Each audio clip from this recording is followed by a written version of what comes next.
Let's be real. Are you sick of not getting the visibility that you deserve? Do you feel overlooked? Do you feel overqualified? Do you feel like more people need to hear what you have to say, know what you have to offer? Then I want you to watch this video, because there's two ways to get the visibility that you deserve. There's the hard way and there's the easy way. And throughout this video, we're going to talk about the easy way. Check it out.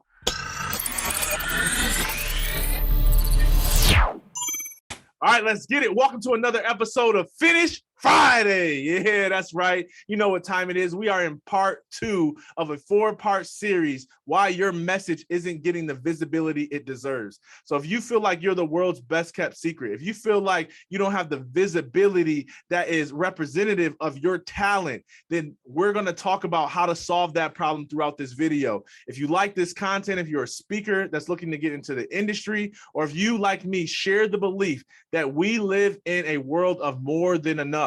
There's more than enough love, joy, peace, happiness, money, business, whatever to go around, that none of us should live in lack lest we so desire. Then I want you to subscribe to the YouTube channel, because I'll be releasing at least one video per week about how to live the abundant life, about how to step up and share your story and claim your stages. So make sure you subscribe so that you get that notification and engage when the video comes out, because it tells YouTube to show it to more people who need to hear this content. I appreciate that. Now let's get into the easy way and the hard way. Here's the hard way.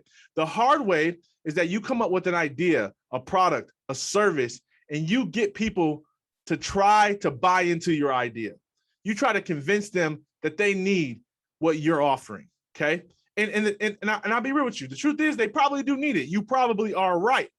But then there's the easy way. Sell people what they want and give them what they need.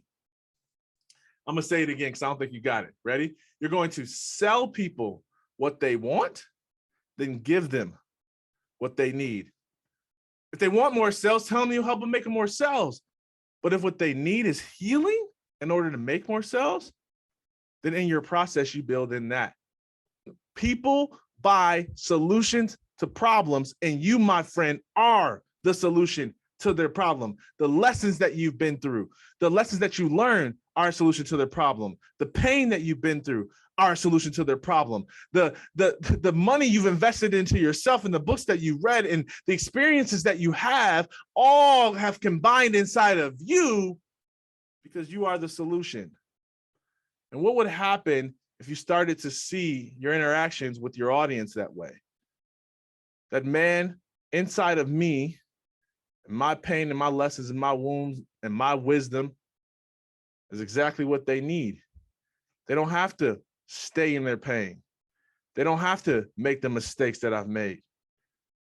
All they have to do is recognize that the solution is tied up in what I have to offer.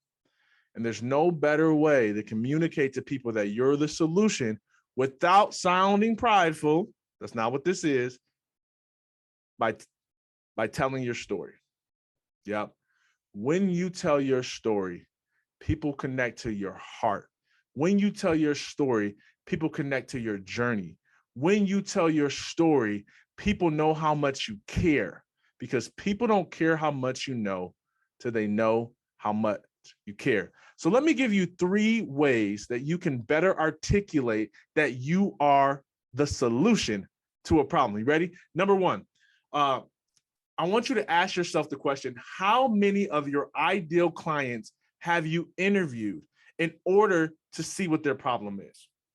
Like, how many? Like, have you talked to like 2 or 3 people and you're assuming that, like, man, that describes all coaches, that describes all of my ideal audience? No, you don't know that. You got to interview enough of them to start seeing the common themes and being like, man, this is exactly what people want. And this is why I need to sell them what they want and then give them what they need. But you won't know that unless you interview enough people. The second thing I want you to think about is, are you using the exact language, I'm talking word for word, that they use to describe their problem?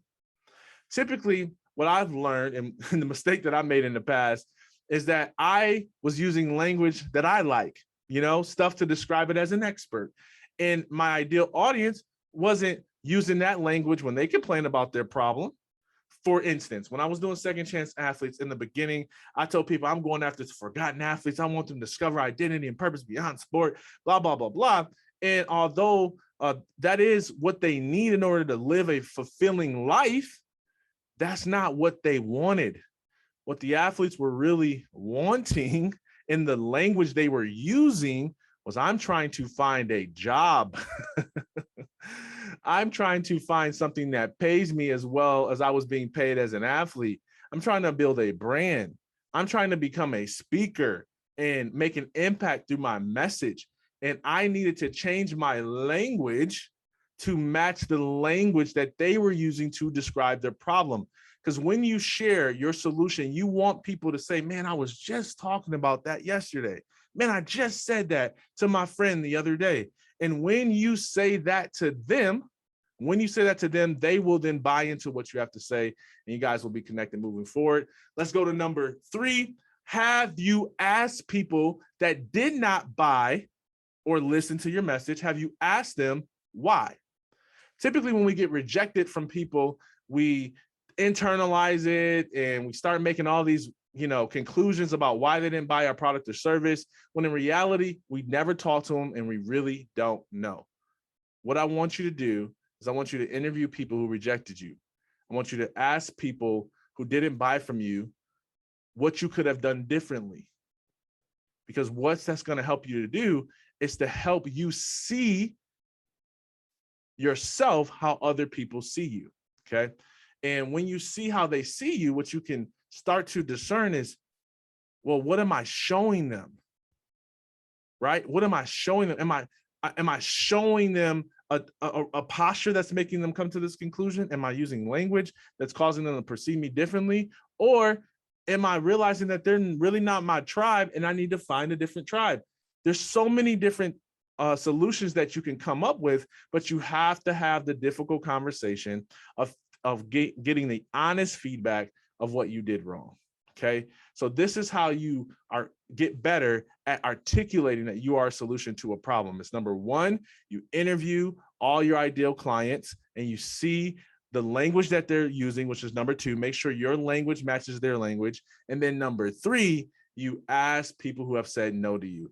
When you do these 3 things, that's when you get the language, you become better articulating your problem, and you start to show people that you are the solution that they've been looking for, and you solve the visibility problem.